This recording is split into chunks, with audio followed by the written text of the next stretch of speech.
Olá, pessoal. Tudo bem? Boa tarde. Coisa boa. Estamos aqui novamente, né? Toda semana batendo um papo com vocês, trazendo um tema que de alguma maneira possa iluminar todos nós, né? E essa questão do tema é interessante pelo seguinte. Essa semana a Catarina, sabe a Catarina? A Catarina é aquele podcast que eu tenho no Spotify, né? Que é uma personagem que toda semana vai contando a respeito da vida dela. Ela decidiu fazer da voz, né? Para os pensamentos da cabeça dela. E já aconteceu a temporada 1 inteira e agora já está na temporada 2. E essa semana a Catarina trouxe um tema muito interessante, porque a Catarina teve um sonho, sabe? E nesse sonho, na verdade um pesadelo, a Catarina, ela sonhou que estava novamente no primeiro emprego dela. E ela estava super nervosa, acordou toda suada e coração acelerado e tal, meio que não lembrava disso. E aí, quando foi ao longo do dia, ela foi recuperando tendo flashes do sonho, do pesadelo que ela tinha tido, né? E ao longo da semana, eu já estava querendo trazer para vocês o seguinte tema, conflitos. Um tema para falar sobre gestão de conflitos, né? Na semana passada eu trouxe o que eu ainda falei para vocês, que eu acredito que seja o diamante de tudo aquilo que a gente trabalha com desenvolvimento de pessoas, que tem relação com as nossas escolhas, né? Com a construção de novos hábitos e com a diferença entre os pensamentos rápido e devagar, né? Então, na semana passada foi sobre isso que a gente falou. Ao longo desses últimos dias, o que me veio na cabeça foi justamente falar um pouco sobre conflitos, né? E de que maneira que a gente pode gerir esses conflitos, né? Será que a gente pode gerir esses conflitos? E eu estava com isso na cabeça quando, no final das contas, saiu o episódio 3 da temporada 2 da Catarina, com o nome de Fantasmas, né? E que fantasmas são esses? São os fantasmas que vão acontecendo ao longo da vida da gente, né? Situações que a gente se coloca, ou a gente acaba passando como, não como protagonista, né? Mas como segundo time, né? Dentro daquele ato teatral. Então, a Catarina trouxe essa história falando de como ela foi infeliz nesse trabalho dela. Foi um primeiro trabalho que ela teve, ela conta que foi em São Paulo, ela era uma estagiária, e ela começou a perceber o quanto as pessoas se tratavam mal. E justamente relacionado à questão das relações de poder, né? E diretamente relacionado com o cargo que as pessoas costumam... Então, de acordo com o cargo, elas acabam assumindo uma forma de ser e de dizer as coisas, né? E a Catarina trouxe isso e eu fiquei pensando, puxa vida, né? Eu quero falar sobre conflitos, aí veio essa memória da Catarina. O negócio é o seguinte, a live vai ser sobre quem manda aqui sou eu, né? Quem manda aqui sou eu, você pode olhar para essa frase e pensar o seguinte, ela pode ser uma frase, né, dizendo o seguinte, olha, eu estou colocando um limite, aqui, neste espaço, quem manda aqui sou eu. Então, por favor, não ultrapasse a linha tênue que é do que você acredita para a sua vida e do que eu acredito para a minha vida. Então, essa linha tênue, né, se eu estou do lado de cá, quando eu coloco essa frase, na verdade eu estou dizendo o quê? Eu estou definindo que, olha, esse espaço é meu e aqui, quem manda aqui sou eu. Por outro lado, não tem como ignorar esses exemplos e demonstrações de truculência no mundo que estamos vivendo em relação às relações de poder, né? Então, as pessoas estão se matando presencialmente e virtualmente. E quando eu digo se matando, eu estou falando efetivamente, né? A coisa já saiu do mundo da agressão verbal e está num desenfrear aí de ações e atitudes que muito me entristecem, né? Em relação ao quanto será que o ser humano realmente tem evoluído, né? Não enquanto espécie, mas evoluído enquanto cultura, né? Enquanto antropologia, enquanto as relações da sociologia e, obviamente, como espécie, enquanto ciência, falando da evolução da espécie e da biologia. Então, essas manifestações de poder e de simplesmente a menor possibilidade de escuta e ouvir o outro e entender que o outro é outro e que o outro pode dizer o que quer, desde que seja de uma forma suave, não agressiva, porém assertiva. Então, justamente permeando isso tudo que eu trouxe essa história do quem manda aqui sou eu, né?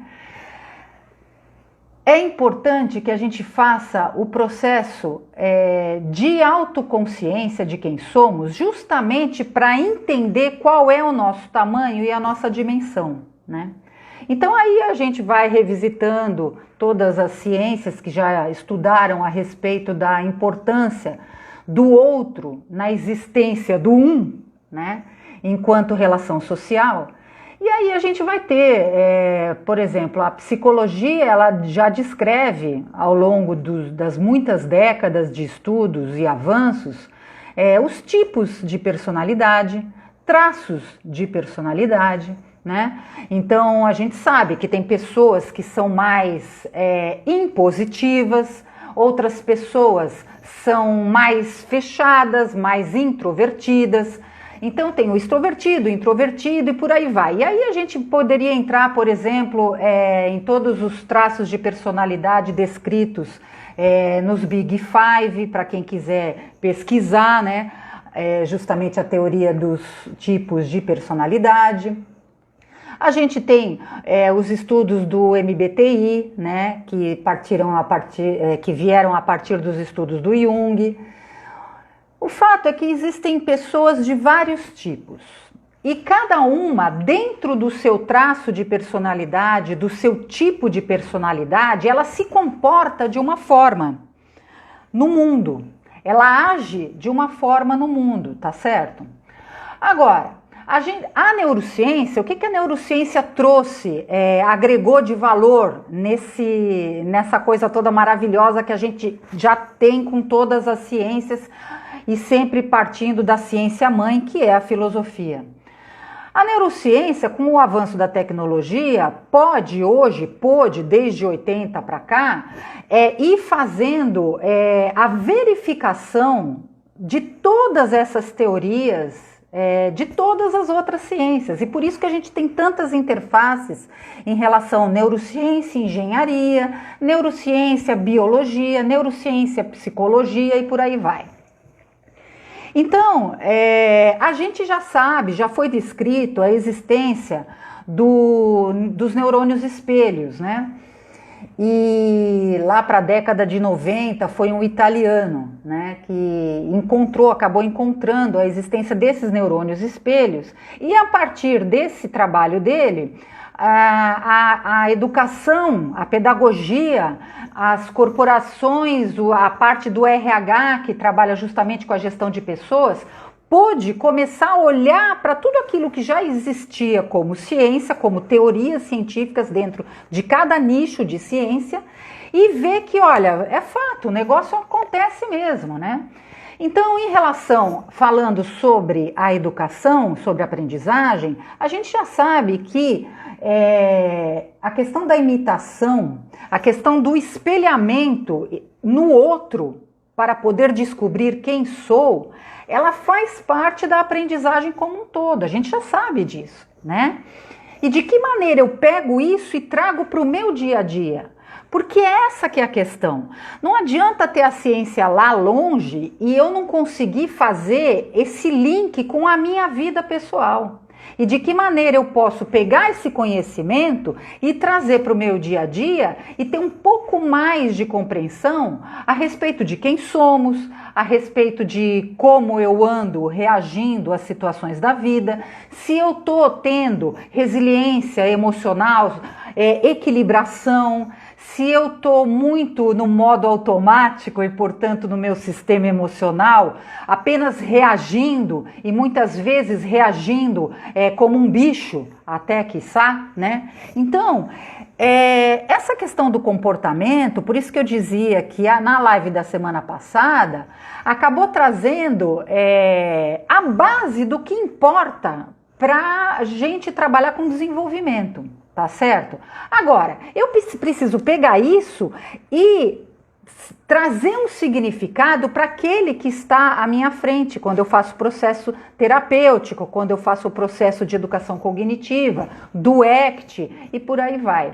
Então, gente, é importante a gente olhar para o mundo de hoje, especialmente, e ter noção do quanto, às vezes, e aí é uma reflexão pessoal, eu me questiono, meu Deus, com essas demonstrações e essas coisas que vêm acontecendo em relação às relações humanas, né? Em relação às ações humanas e atitudes nesse mundo que estamos vivendo, eu fico muito doída e chocada com as coisas que vêm acontecendo e fico me questionando se realmente a gente está evoluindo ou se a gente está, e aí do ponto de vista cultural, sociocultural, ou se a gente está regredindo ou pelo menos a gente nesse momento da pandemia que estamos vivendo, se a gente está, na verdade, caramba, né? A gente está correndo atrás e não ao lado de uma evolução, de uma vida com mais equilíbrio, com mais compreensão, com mais empatia e resiliência. E por isso eu trouxe o tema Quem Manda Aqui Sou Eu. Ai, linda. Quem manda aqui sou eu. Então, gente, essa reflexão, ela acaba trazendo pra gente, do ponto de vista da ciência, o quanto estamos, como espécie, parecidos, cada vez mais parecidos com os nossos primos, né? Com os primatas, né? E com a forma como eles se relacionam dentro da sociedade deles, né? Se você assiste Discover Mundo Animal, Discover Science e tal, você vai ver, eu gosto muito de ver esses programas, porque a gente vê as relações dos animais, né? E como é que eles se organizam em sociedade e como é que eles tratam, então, aquele que tem o poder em relação aos que não têm poder, como os animais... Veja bem, você não precisa nem ver esses canais. Se você tem um animal em casa, se você tem um cachorro em casa, por exemplo, a forma como ele se relaciona com aquele que ele identifica como dono, aquele como ele identifica, na verdade, como líder, né? Lembrando que o líder, não adianta eu chegar e dizer eu sou líder, entendeu? Porque se ninguém me reconhece como líder, eu não sou nada, né? Então, nas relações dessas sociedades dos mamíferos que a gente vê justamente os animais que reconhecem a liderança daquele que é efetivamente líder, e quando acontece alguma coisa, eles... Então, por exemplo, se eu chego em casa, a minha cachorra comeu, aliás, ela tá ali comendo um boneco que a gente deu para ela de pano. Então, quando ela está comendo o boneco de pano e tal, ou faz muita sujeira, ou seja lá o que for, basta eu chegar perto dela, ela se encolhe toda, né? E como que olha de lado, de baixo para cima, justamente pedindo, olha, ela não está pedindo desculpa, isso já é a minha interpretação, mas ela está querendo dizer que ela reconhece a minha liderança e ela sabe que se eu quiser, eu posso trucidá-la, entendeu? Que é o que fazem, por exemplo, nas lutas que acontecem entre os macacos e nas relações deles de poder e de outros tantos animais, também acontecem. Por outro lado, quando a gente tem a espécie humana e a gente identifica e reconhece que os seres humanos têm o córtex pré-frontal, que fica aqui atrás da testa, né? Justamente essa região do raciocínio, da razão, do bom senso, da construção, do planejamento estratégico, que seriam as capacidades empresariais, como o pessoal do RH às vezes chama, que na verdade são as competências e funções superiores cognitivas.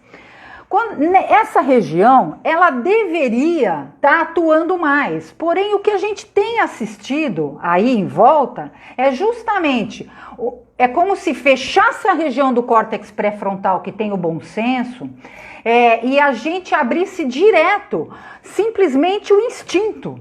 E aí eu não estou falando de sistema emocional enquanto emoção do sistema qualificador do meio ambiente que eu falava semana passada, mas aí eu estou falando das reações instintivas, onde todos os animais são animais e animais que não têm a razão. E é isso que a gente tem visto aí, através das notícias, no Brasil, no mundo. E eu vou dizer para você o seguinte, lamentavelmente, a gente enxerga circunstâncias que estão acontecendo e elas não estão acontecendo só agora na pandemia. Não dá para dizer que o ser humano ficou assim agora na pandemia, entende? Essa truculência e agressividade e falta de empatia em relação à diversidade, ela existe no mundo, enquanto é mundo. A questão da relação as relações de poder que existem é histórico. Então se a gente estudar a história de uma forma mais atenta, né, direcionada, a gente vai ver aí as relações e vai ver que sempre existe, quando existe alguém no poder, né, apontando o dedo, tem alguém ali embaixo que está sendo tá sendo submisso e suprimido nesta relação. Então, por outro lado, quando eu digo quem manda aqui sou eu, pode ao mesmo tempo ser essa ação daquele que vem e que diminui, e que agride, e que maltrata, e que atira, e que mata, como pode, em contrapartida, porque aliás tudo nessa vida tem uma contrapartida e tem uma... Sabe, eu falava na semana retrasada que é uma coisa que eu falo sempre para os meus alunos, não existem verdades absolutas. Não existem. Existe a minha verdade, existe a sua verdade, existe a verdade do outro e existe a realidade, tá certo? Essa realidade chega em mim e eu vou perceber essa realidade de acordo com a minha história, de acordo com quem sou. Acontece que quando eu olho para uma situação, ela sempre terá pelo menos dois lados, né? Então, quando eu digo assim, aqui quem manda sou eu, essa casa é minha, muitas vezes pode ser um grito daquele que normalmente vai engolindo tudo e chega uma hora que ele explode e diz, olha, acabou. Quem manda aqui sou eu, chega, não quero mais, por exemplo, estar nessa relação abusiva. Compreende, gente? Então, essas questões em relação às relações, ela é uma questão muito importante nos dias de hoje, reincidente a quantidade de falta de córtex pré-frontal, bom senso e clareza e humanidade no bom sentido, tá certo? E é sobre isso que eu falava quando eu me questiono a respeito de cadê a bendita humanidade, e no final das contas, eu tô me questionando e eu tô querendo saber, diacho, cadê a empatia? Que não só a empatia emocional, mas também cognitiva, mas cadê a compaixão, né? Porque se formos falar enquanto humanidade, a humanidade é tudo isso. A humanidade, assim como eu falava na semana passada ou retrasada, assim como cada ser humano tem a sua sombra, a humanidade tem as suas sombras e tem aquilo que ela realmente ela pode de alguma forma trazer uma luz para iluminar essa escuridão e compreender verdadeiramente o que a gente pode fazer para contribuir nesse mundo enlouquecido de cabeça para baixo que a gente está vivendo. A neurociência, a educação cognitiva, as psicoterapias, as terapias, elas podem trazer, como digo, uma luz na situação, né? Elas podem iluminar estas sombras e, de alguma maneira, clarear aquilo que a gente precisa enxergar. Enxergar que o outro é um indivíduo inteiro, complexo, diverso, e que eu não tenho poder sobre ele. Parar com essa história de acreditar. Por que as pessoas discutem? E aí eu chego na história que eu queria falar a respeito do conflito, né? Que era a minha ideia inicial, gestão de conflitos. Então eu pergunto para vocês assim, gente, como gerir conflitos? De quem aí já fez curso a respeito de gestão de conflitos, né? Gestão de pessoas e outros bichos, vai saber que sempre eu faço essa pergunta há mais de 10 anos para as minhas turmas de pós-graduação. Então eu digo para eles assim, pessoal, numa situação de conflito, como a gente resolve e soluciona um conflito? E geralmente o que aparece é diálogo, precisamos dialogar e tal. Só que é o seguinte, muitas vezes a gente pode dialogar e não chegar num consenso. E eu continuar querendo impor a minha verdade sobre o outro, entende? Então, quando a gente fala de gestão de conflitos, para solucionar conflitos, eu digo para vocês que o grande diamante mesmo é encontrar um objetivo comum. Porque quando a gente encontra um objetivo comum, todos estarão, independente das suas verdades, olhando para um mesmo objetivo. Entendeu? Então, por exemplo, ao longo desses 20 anos aí de terapia, de trabalhar com as pessoas, eu trabalhei com alguns casais. Com casais, o que a gente faz? Entre outras coisas, claro. Vamos encontrar um objetivo comum. Agora, veja bem, para todo tipo de tratamento, terapia, aprendizagem, ou seja lá o que for, se não tiver o desejo, ninguém vai aprender nada, vai ser tratado e tal. Não existe isso, entende, gente? Então, assim, primeiro precisa ter uma boa dose de desejo de que as coisas melhorem, se for entre casais, se for entre as pessoas e os grupos que estão dentro de uma empresa. E aí, voltando na história da Catarina, que eu estava contando, que justamente a Catarina me inspirou a trazer o título do nosso papo de hoje. Gente, a gente passa a maior parte da nossa vida nas relações do trabalho, com pessoas que a gente não conhece. E aí, como dizia a Catarina no podcast, você pega um monte de gente que tem as suas histórias, as suas dificuldades, os seus recalques, as suas angústias, as suas mágoas, as suas raivas e arrogâncias e por aí vai. Tu pega todo mundo diferente, chufe, soca num lugar só. E bota esse povo para viver 8 horas por dia, às vezes até 10 horas, né, nas loucuras que existem. Não tem como. Você vai lidar com pessoas que às vezes a existência, não é que a presença dela ou a fala dela, a comunicação com você, às vezes a existência dela na mesma sala já te faz mal. Como lidar com isso? Como não me sentir, muitas vezes, como se sente o cachorro, né? Que se encolhe e diminuído com a arrogância e truculência daquele que vem e dá uma ordem, sem a menor empatia, sem a menor comunicação assertiva. Entende, gente? Como você manter essas pessoas e não ter pessoas adoecidas? Aí o que acontece? As pessoas pedem licença, licença, licença. A quantidade de pessoas que pede licença de trabalho, justamente por situações de burnout. Burnout é quando você já está no seu limite, já, enfim, é uma explosão, né? E é relacionado especialmente a questões do trabalho, quando você já está em depressão, em estresse crônico e você simplesmente já não suporta mais conviver naquela situação e as pessoas são afastadas. Quanto se gasta com tratamento psicológico, com afastamento de pessoas, às vezes com reorganização do pessoal, justamente para suprir a ausência daquele que tirou a licença? Olha quanta coisa, uma coisa ligada na outra, tudo falando de uma coisa só, que é a gestão do comportamento, as relações, as pessoas com as quais a gente vive, não é verdade? E como a gente pode melhorar isso?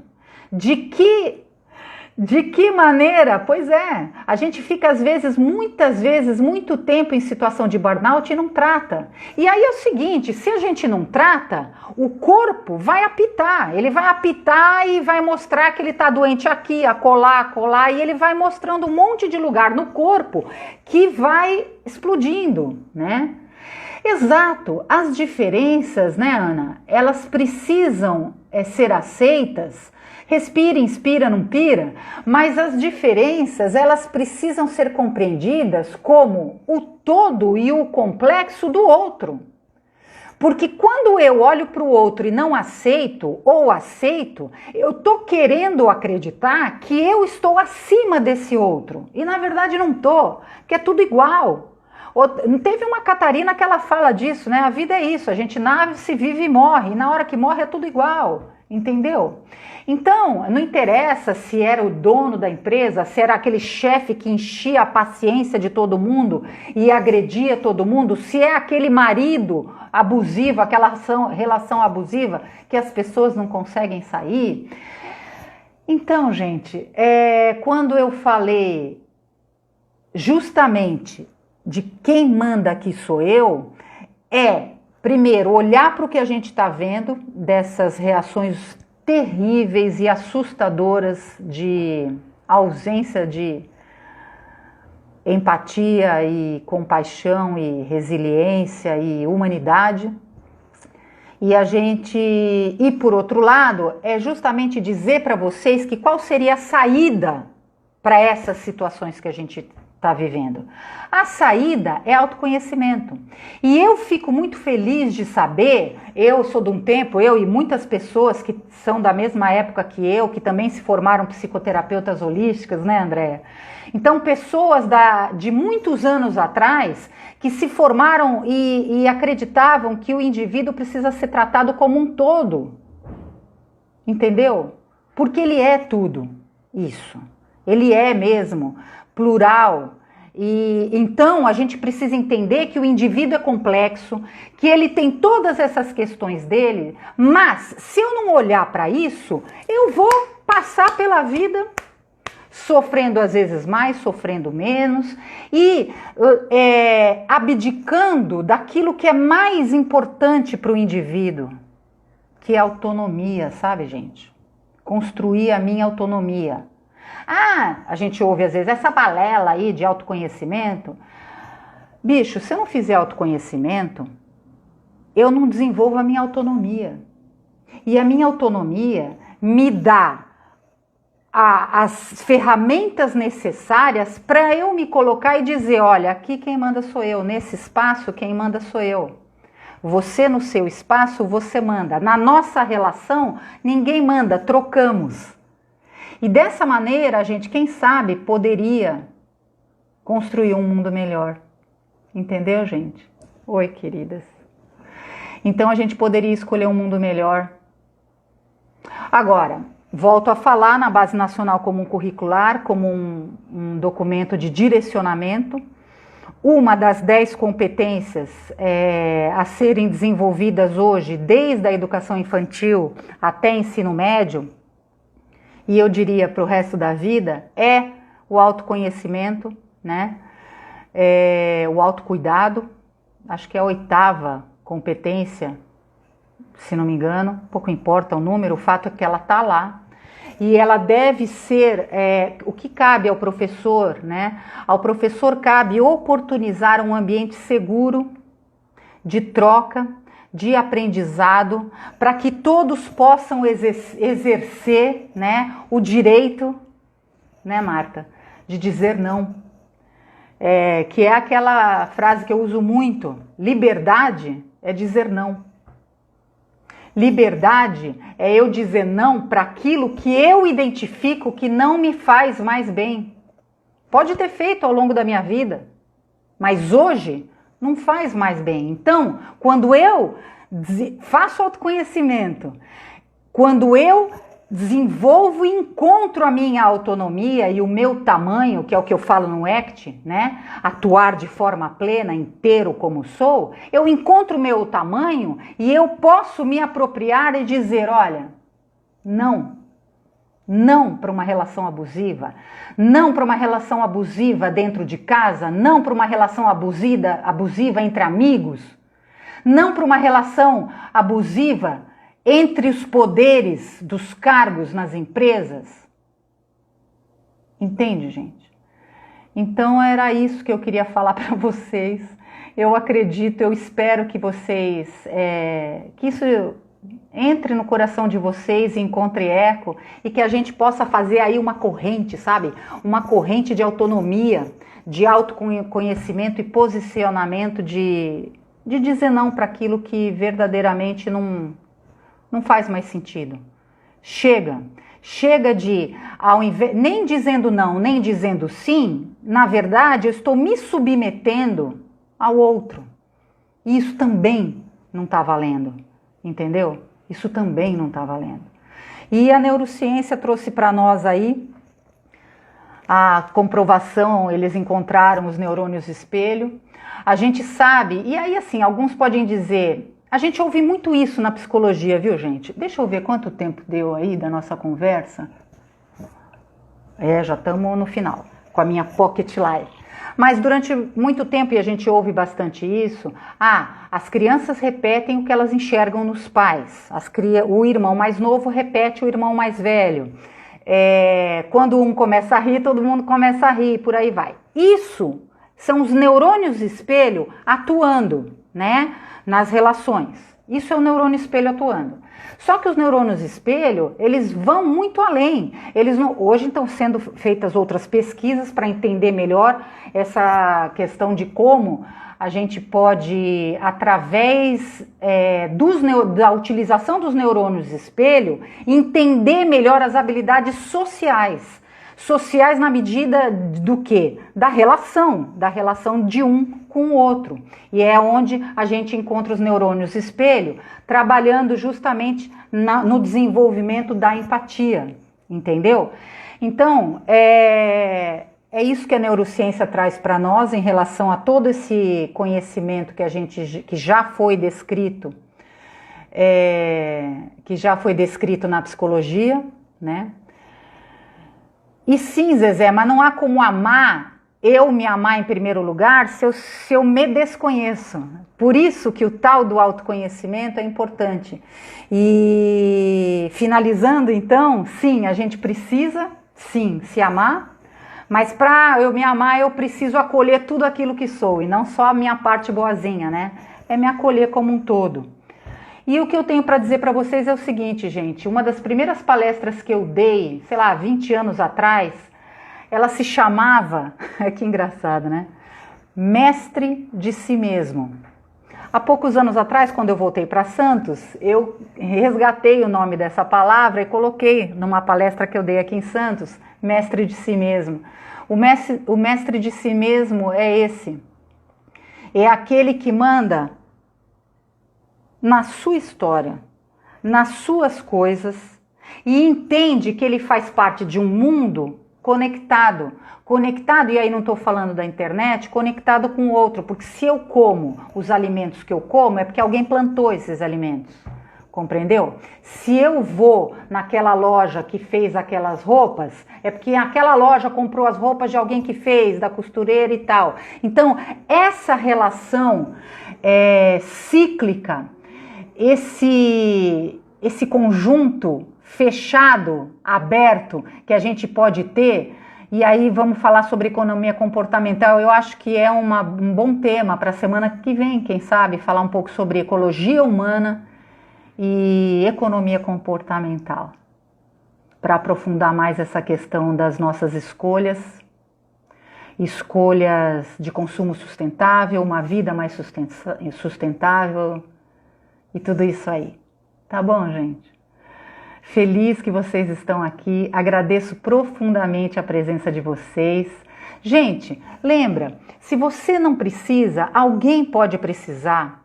Compartilha com as pessoas a respeito do que a gente tem conversado aqui. Quem sabe pode auxiliar alguém, né? Para as pessoas que precisam de terapia, de educação cognitiva, compartilha. Quem sabe a gente, com essa corrente do bem, a gente pode fazer mesmo uma corrente de pessoas mais inteiras e complexas e maravilhosas, tá bom? Grande beijo. Boa semana, fiquem com Deus.